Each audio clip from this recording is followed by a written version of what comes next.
All right, and we are back again with another episode of From College to Combine. How is everyone doing today? My name is Michael Sicoli, joined here by my co-host Raleigh Millette. How are you doing? In a different Very well. location this week. Different location. Yep.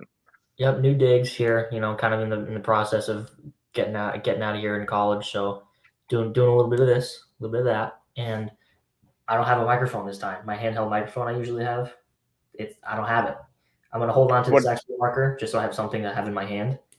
But I was gonna ask if what are you doing? yeah, Replace what are your hands? Where are your hands gonna be? substantially smaller. And I'll hold it over here so it's not distracting. But I like holding on to it. Yeah. No, that's yeah, definitely. It's a funny Yeah, it's a definitely. funny thing right there. Uh All right, but no, we do have a great show lined up today. For everyone that's not aware, this is going to be our last show as Quinnipiac undergrad students. No one cares about that. You're here for the fantasy football. But this will be the last show, and this little background for me, probably, one of the last ones for that background for Riley. We'll see. Who Oh knows? yeah, yeah, That's what you definitely. should. That's what you just keep showing up for, because the background is really what people care about, not what we look like, sound like, or do anything like that. Because we do have a great show lined up today.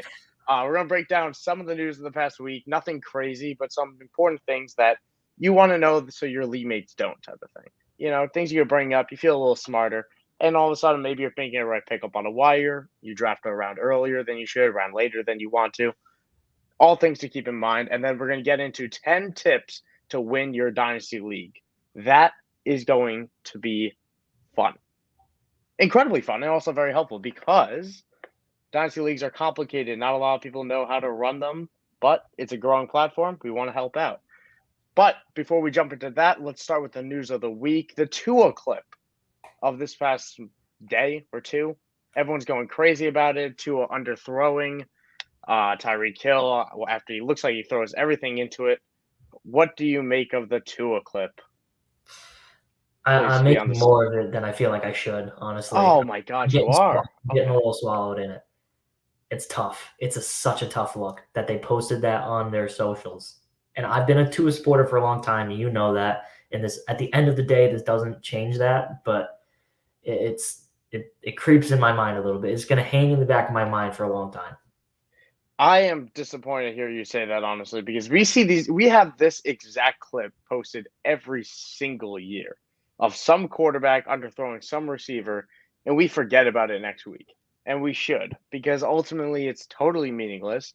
It's the off season still. It's freaking May, people. We're 2 weeks into May.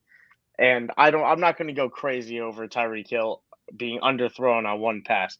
I'm sure he's gonna be underthrown on plenty because this is not anything new as well. Tua doesn't have a strong arm. It's not big news. I don't get why people are going totally crazy on it. I know it's kind of like in a small, tiny sample size.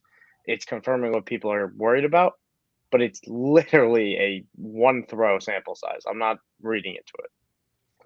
But I just don't like it. It's you just just scary. don't. Well, nobody likes it. We'd like to see him hit him in stride and then, I don't know, gritty up and down the field from the 50, but we don't. We don't get to see that because Miami's social media team needs to hire someone from Quinnipiac, probably. Yeah, honestly. But speaking of Miami, we could keep it in Miami and go to the ground game because Miami Michelle has landed. Yeah, Who no, I'm calls gonna him that? I'm gonna make that a thing. It's fine. Miami Sonny Michelle. Michelle signed a 1-year, $1.75 million contract this past week to join a backfield with that. They added Raheem Mostert, they added Chase Edmonds, they still have Miles Gaskin for anyone who cares about that. What are you making of this? Because I think a lot of people have kind of concluded, I'm out. I'm done with it. That's not what I'm saying. That's what I've seen from a lot of people. People are going crazy over the Michelle signing. What do you think? I can't imagine this is anything more than a depth piece May signing that he hasn't been signed for this long. They signed him to a cheap deal and they said, our backfield is thin. We might as well sign a warm body. That's not Miles Gaskin. That's all I'm making of it. Yeah, I tend to agree. I think this is the exact example of you're gonna see three out of the backfield at first. You're gonna have Raheem Mostert get first and second down carries because he's a home run hitter. In the red zone, you might switch to Michelle for like a goal line stuff. I don't necessarily want Mostert there. I'd want a bigger guy like Michelle. And then you have Edmonds still working third downs. If I'm drafting one, it's still Edmonds. I'm not waiting and taking the later guy here. I'll take Edmonds because he has the receiving volume that neither of the other two can really do. I'm not excited about any of them. This is a dampering to me because even if Michelle takes 2-3 touchdowns, that's still 2-3 touchdowns that Chase Edmonds could not get. So hopefully, if this knocks Edmonds' ADP down 2-3 rounds, maybe even 2 rounds, I'd be interested in Edmonds. But I still have my questions about the whole system in general. But we'll switch over to Green Bay, going from the warm to the cold, because the Packers still don't really have wide receivers. They drafted Christian Watson in the second round. They signed Sammy Watkins. They have Randall Cobb, Robert Tonyan, Alan Lazard, and that is just tough to say out loud, let alone to throw to or watch play on Sundays. So Ian Rappaport reported that the Packers are going to be in the mix for Jarvis Landry, Odell Beckham Jr., and Julio Jones. Do you see any of those deals happening? If you do, which one do you want to see happen the most? I would be really interested to see Jarvis Landry with Aaron Rodgers just because Jarvis has kind of quietly been stuck without a top-tier quarterback for a long time. Baker was probably the best quarterback he ever played with. And, we know how his career in Cleveland turned out. So it would be fun to watch. I think it could happen. I just don't see them not capitalizing on what the few years we'd imagine they have left of Aaron Rodgers. I think this could easily happen. It's interesting with Jarvis because that would be my pick as well. I'd love to see that happen because I think Jarvis still has a little bit left on the bone. I think Julio's done, but I could totally see. I will not let myself talk myself into it, but I know people will talk a Julio Aaron Rodgers existence. But Jarvis Landry is the guy that has the most left. Odell is still good, but he has that ACL. He's probably out it was ACL, not Achilles, right? It was ACL. It was ACL. So he's probably out until at least November, given how late in the year it was. There's a Super Bowl in February. So he's probably a November timeline. So Jarvis Landry is the guy I want to see. He's been asking for a decent amount of money, which is a big reason why he hasn't been signed yet, per reports. So it'll be interesting to see if they get done. The Packers don't have a lot of cap space, but they have every incentive to get a deal done with a guy because this room is just not good enough for an NFC competing team. So we can head over and stay in the NFC on the ground this time with Chris Carson. A little update there. Chris Carson had the season-ending neck injury in the middle of last year. That was really sad to see for a undrafted guy who got his bag. Or not undrafted, he was a 7th-round guy, but a guy that everyone really likes but always expect to get hurt, and he did eventually get hurt. A very serious neck injury, so really am hoping the best for him. But Pete Carroll came out in off-season workouts. He said that there isn't really a timetable. He sounded fairly pessimistic. And for anyone that follows Pete Carroll, that's a red flag. Because Pete Carroll is one of the most optimistic coaches with injury timelines of the last decade.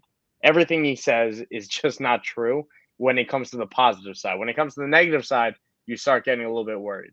So I am reading into it. I don't think Chris Carson is going to be ready week 1. No, I don't either. And I don't think there's any reason to be after they invested in Kenneth Walker in the 2nd round. Rashad Penny showed that he has some serious potential, even though they didn't pick up his 5th-year option. I mean, why would they? He spent almost all of his rookie contract either ineffective or injured.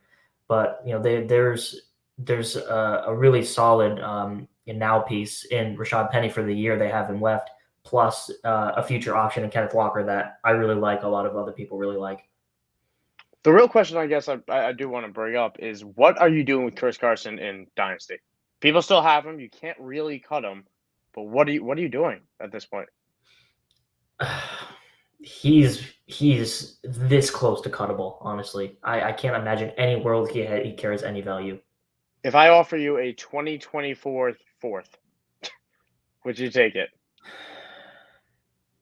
2024 3rd, I would 100% take it. I think I'm the same, honestly, with the 3rd. In terms of, I do see a world. It's the neck injury. Neck injuries are tough, man. That's a bad one.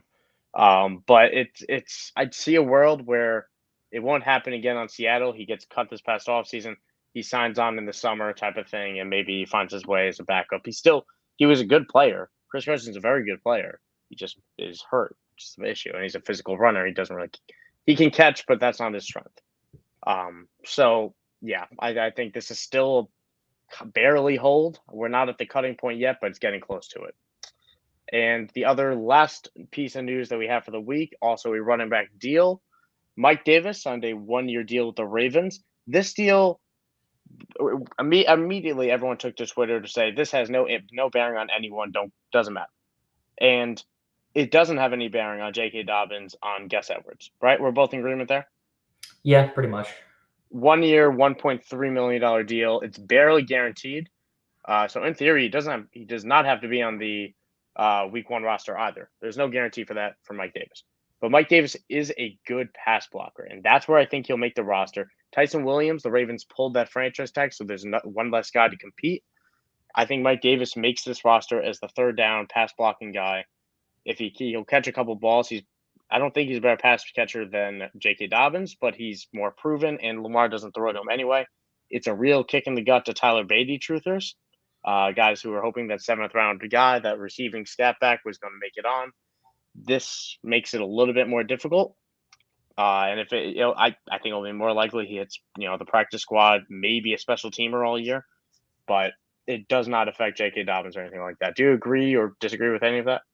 Yeah, I mean, even if J.K. Dobbins was on the field for third downs, we were never going to see a whole lot of production from him in that situation anyway. So this is kind of just a nice little depth piece, a little good for Mike Davis signing after flaming out in terrific fashion in Atlanta. Just get him another small little contract, see if he can, end on a hurrah. He is getting up there in age, 29, I believe he is, something like that. Yeah, no, this is a deal. If he's on the roster, he makes the end of the year, comes home with 1.3 million on the Ravens, a team that is still competing for Super Bowl in a tough division. Hey, power to you, Mike Davis. Well done. Keep chasing the bag. We got guys that are still not signed. Jerick McKinnon looked fantastic at the end of last year and still prowling the wire, probably playing cricket or tennis or something right now. Not playing football. Cricket player he is, Jerick McKinnon. Well, Jerick McKinnon is quite the cricket player. Per sources. I heard. I slid in the DMs. He's like, yo, so we're gonna get a match at some point. He'll probably end up in Pittsburgh. So yeah, the Steelers will sign a running back by the start of July. You can mark that down, by the way. I hope at least. Phil Lindsay. So we could segue into our best part of the show, honestly. We're talking about Mike Davis, talking about the neck injured Chris Carson. The vibe was down. I think we admitted the vibe was down. So we're going to bring it back up with 10 tips on how to win your Dynasty League. This is difficult, all right? This is a year, 2-year, 3-year process. As Riley knows, somebody who has never won a Dynasty League, despite many great efforts, right decisions just hasn't worked out. Me, on the other hand, we got a couple of rings on the fingers, but this is how you do it. All right. This is how you do it. We're going to get right into it. Tip number 1, Riley, this was your tip. So kick it off. Kick off this amazing part of the show. Yeah. My tip number 1 is to be as active as possible. And every year, the guy, or at least in the leagues that I'm in, the guy who makes the most trades, makes the most waiver pickups is the guy who's competing for a championship at the end of the day. And it has to do with keeping players fresh, not letting them stagnate on your bench, not letting players deteriorate in value and depreciate over time, as a lot of players in this league tend to do. So that would be the number one thing that I've tried to do a lot more recently is, even if it's just waking up in the morning, like I spend a lot of time on my phone while I'm in bed in the morning, which I know is bad, but I do anyway. And, I kind of, most mornings I do a quick little check on my Dynasty rosters and see if there's, anyone whose name might be a little hot that day and I can, cash in on, or anyone whose status is trending downward that I should be monitoring. Just something to register in my mind and think about when that time comes. Yeah, I completely agree, because being active is it's tenfold, because that increases your relation with your league mates, right? Where it's a lot easier to get a conversation going, a trade going when you know them, you've talked to them, you're engaging in the messages, you're having fun. Ultimately, that is what all this is about. We don't have it on the list, spoilers, but having fun would be one of our I almost put it. I almost did as well, right at number 10, but spoilers, it is not there. Ultimately, engage with your league, because it is better all around for it. And also, being active means when the trends are. You start seeing it. We're going to get to it about selling high and things like that, but if you had Tyson Williams last year, I I flipped him like a hot potato, immediately. I also included someone I probably shouldn't have traded in that deal, but it's just about knowing trends. Who was And that? guys, I think it was Debo in our college league. That's I right. think I did. It wasn't terrible. I got Mike Evans. Mike Evans is fantastic, but and someone else. But yeah, no, that's fine. That's not what this tip's about. Do you have any final points on being active? Because it's a very good point. It's a simple point, but very important. Oh yeah, be active. Yeah, well put.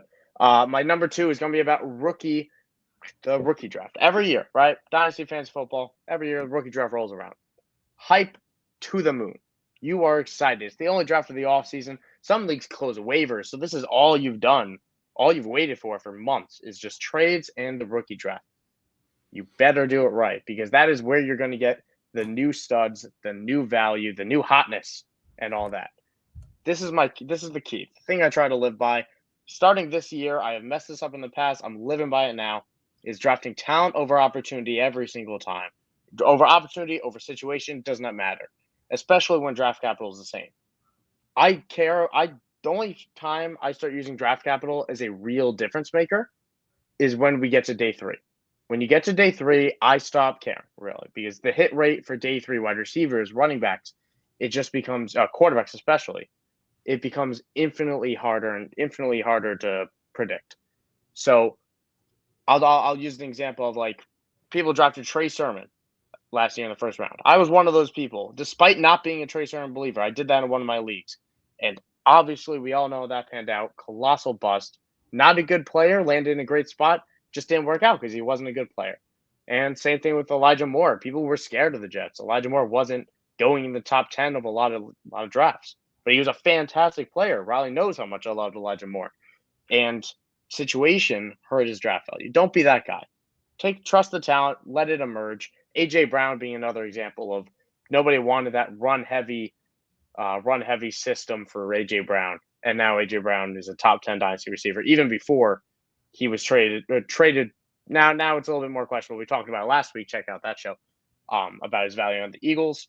But all in all, his value was incredibly high. Wasn't drafted very high because of situation. Don't be that person.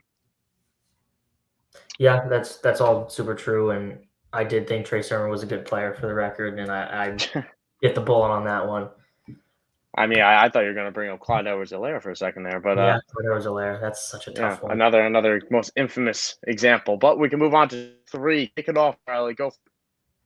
Okay, and this is something that it's rules dynasty leagues, and I've called this value is greater than production, except when it isn't, right? So it's a tough dichotomy to get used to. Is, let's say Cooper Kupp, for example, who's getting up there in age, 28, 29, I believe, something in that range, coming off one of the best wide receiver seasons ever.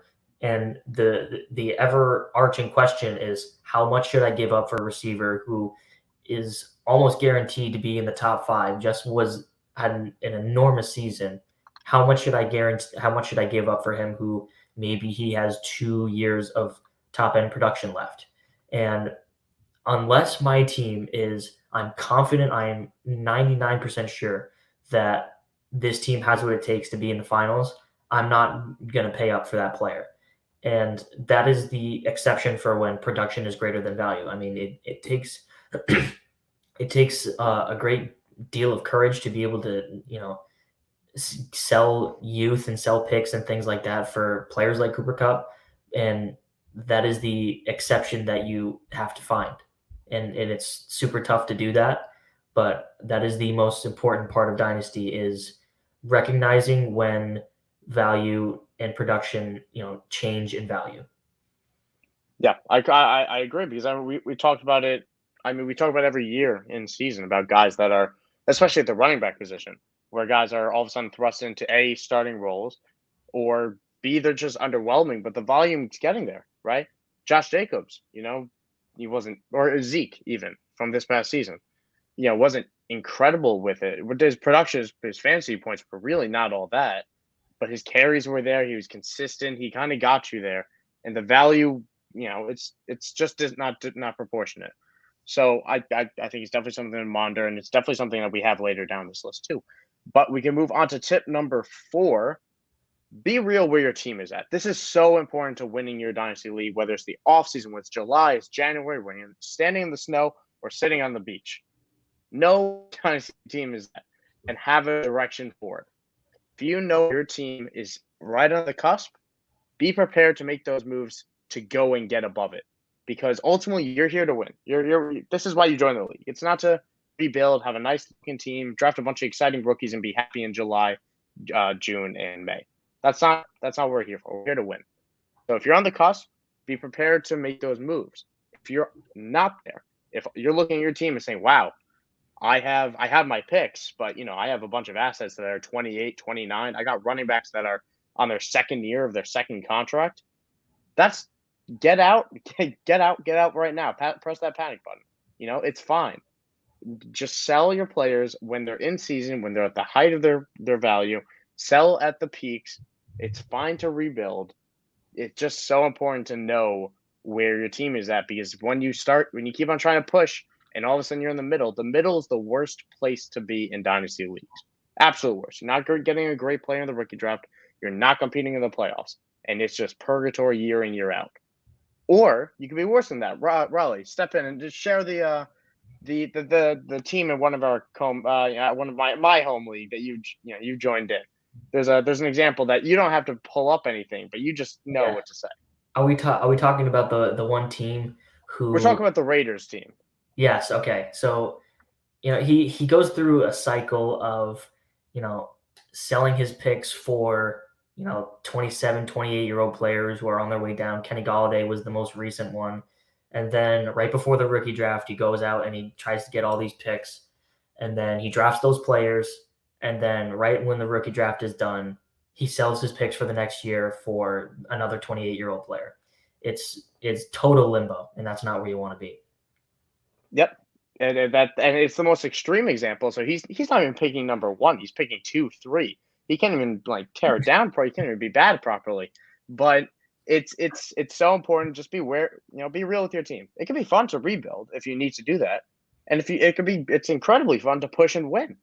So just know where your team's at. Be real with it. Ask a friend if you need to, if you have jaded glasses. But either way, just be genuine with it. Step in halfway through this list. Go for it, Miletus. Okay, this is an important one. Research draft classes a couple years ahead of time, right? Say in 2020, you said, my team is old. I'm going to tear it down. I'm going to rebuild. I'm going to stockpile a whole bunch of 2022 picks. And then in 3 years, my team's going to be the best. And say you had 5 picks in the first round this year. If luck didn't fall your way, 3 of those 5 picks fall in the back half of the first round. And none of these players are who we thought they were or who they could be in other draft classes.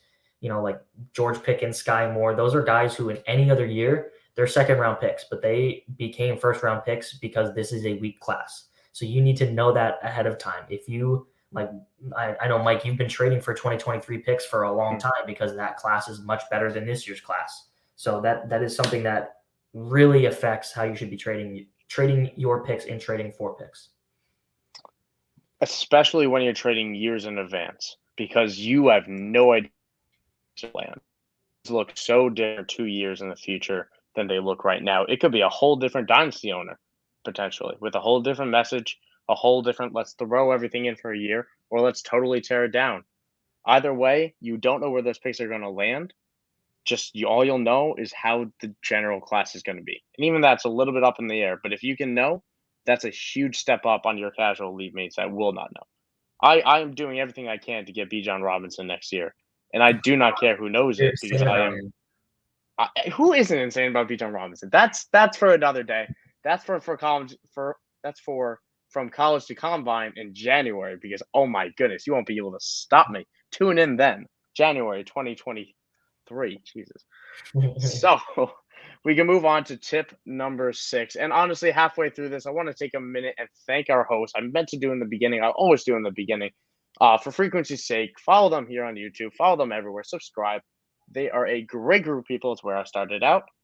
Your host right here. You're here for a reason. Great content. Obviously, it's amazing banter right here. Give them a follow. And of course, also IDP guys. That's where I write. I recently wrote a Cole Kmet article.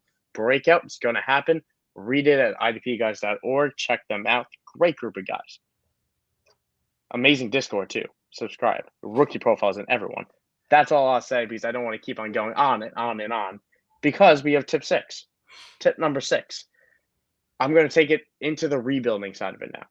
Winning your dynasty, sometimes it doesn't mean just this year.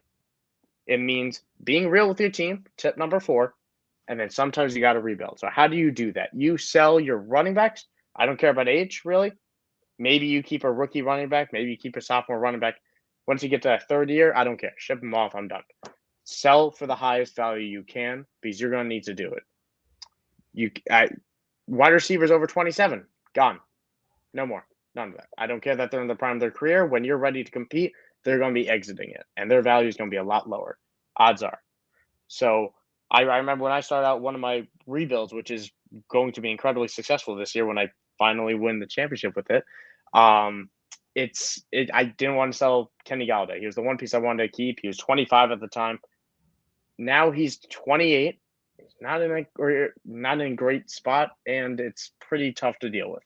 So everyone's for sale, really. When you're doing a rebuild, everyone is for sale. You do not say no to anybody. You are looking for young wide receivers.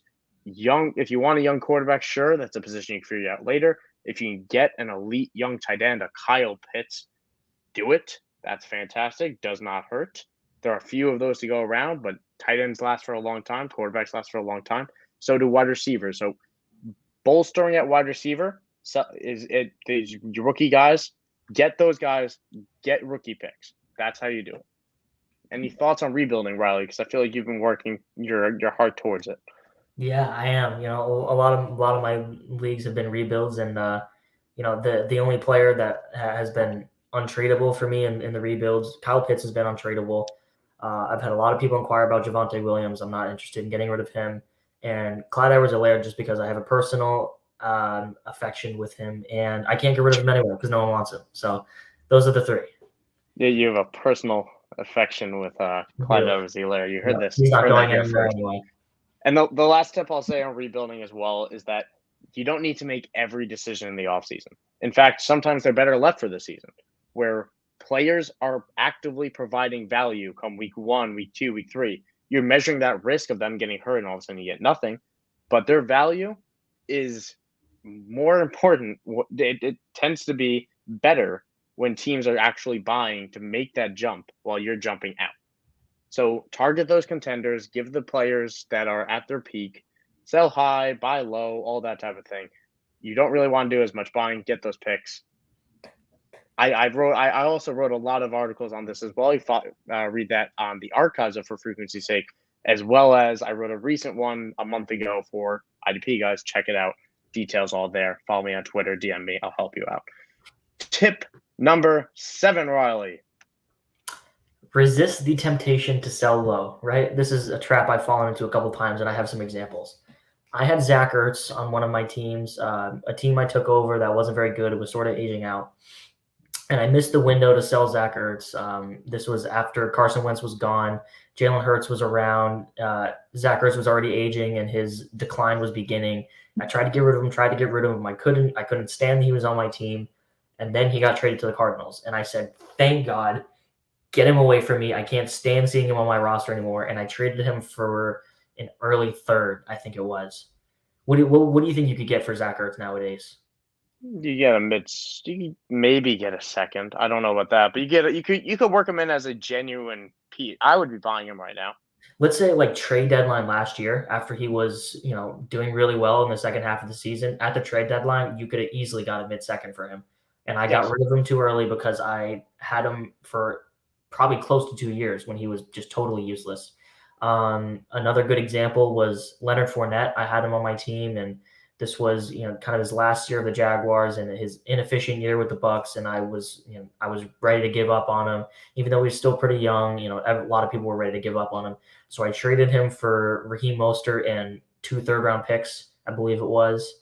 To Mike. I gave it away to Mike. It was early in my fantasy days before I really knew any better, but I was too excited to get rid of these players that I thought were on their last leg, and I I needed to just kind of see it out a little bit longer. And so with guys like Leonard Fournette, especially, who were still pretty young at the time, I think he was like 25 at the time I made that trade.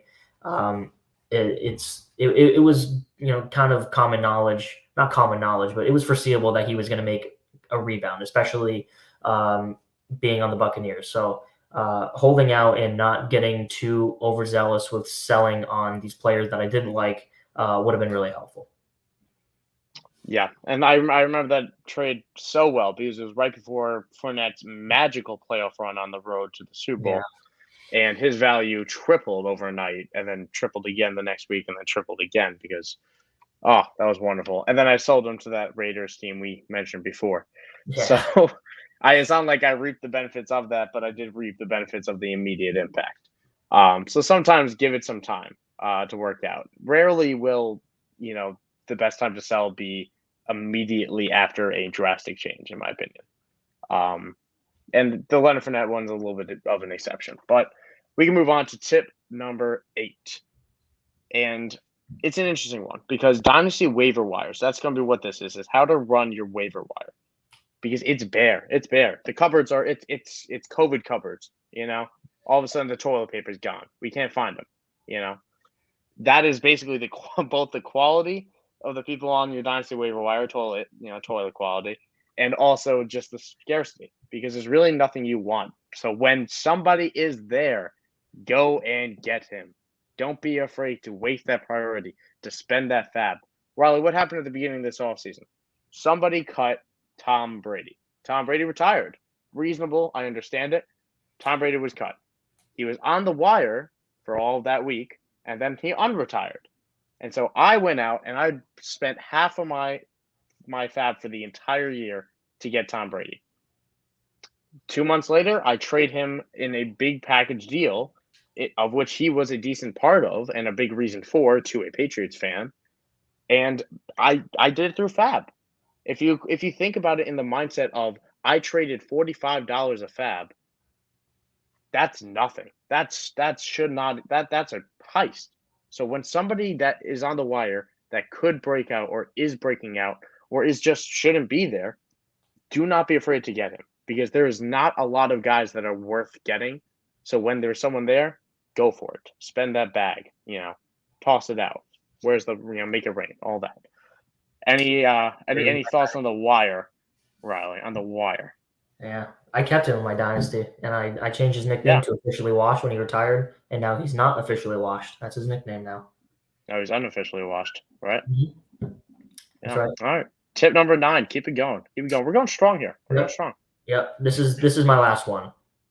Know your league mates and know their teams, right?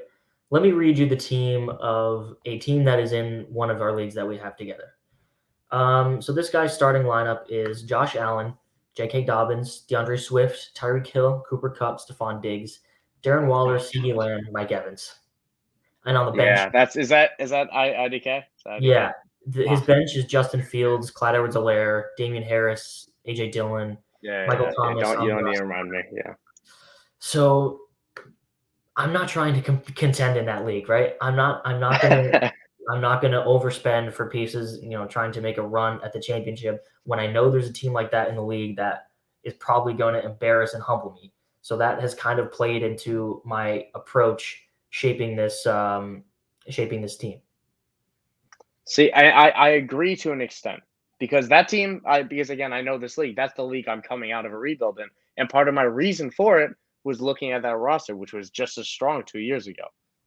But if you can contend, you go for it because that team that you just read off, that super team, has won 1 title in 3 years, despite that team being just as good each year. He's made it to the finals in each of his year.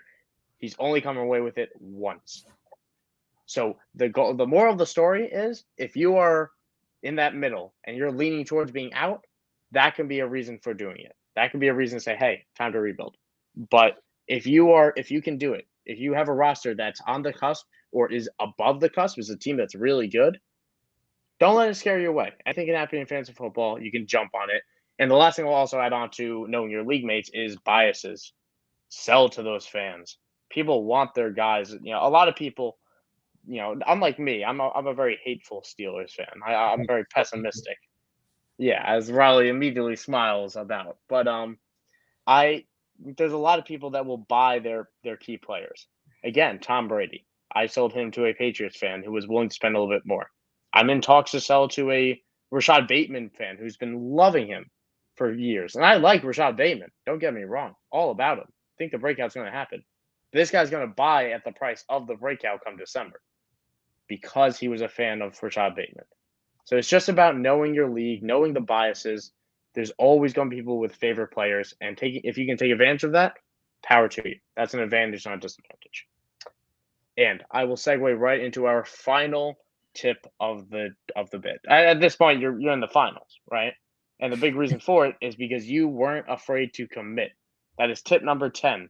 Is if you are in the league, if you are going for the playoffs, if you're about to make it, if you're in the top, middle, whatever. If your team can win, commit to it. Buy the Adam Thielens of the world, or the guys that are older that have less value, the Ezekiel Elliott's of even 2 years ago, where people have been trying to get off Zeke for 2 years. You could have gotten him for a first. So that's a 2022 first for Ezekiel Elliott. Add something else onto it, and that would have, if that wins you your championship, that's all that matters.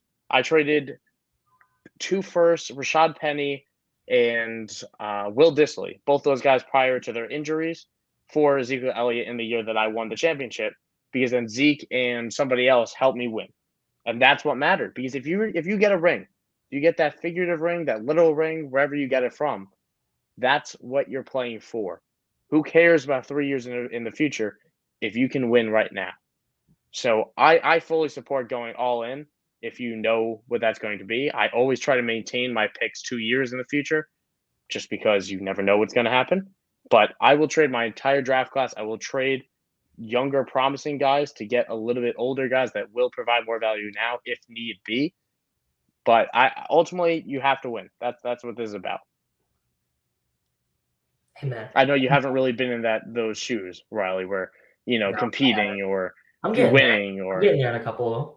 Yeah, no, you're getting there. Let's work out a deal, and you can totally get there. No. Yeah, drink, and I hope you've been enjoying that drink as much as I've been enjoying this show. Yeah. It's good. Oh, I'm not talking to you. I'm talking to our viewer who's been sipping a nice little cup of water on the side. I hope that is tasting fantastic, because now you can drink more because the show is over. Thank you everyone for tuning in to this week's episode from College to Combine.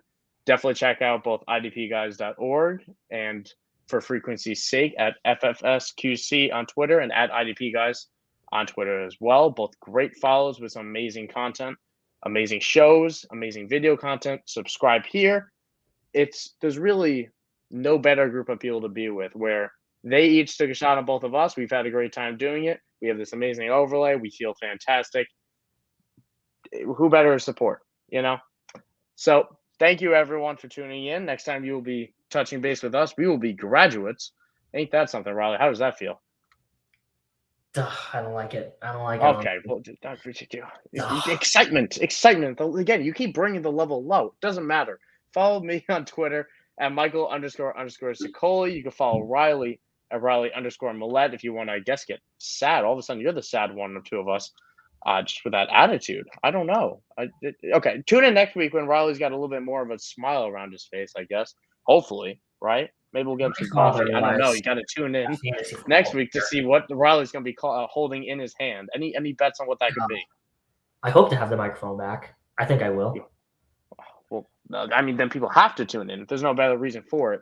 Either way, great show next week. Check out IDP Guys. Check out For Frequency's Sake. Check out our Twitters. Great follows, great content. Have a good night, everybody.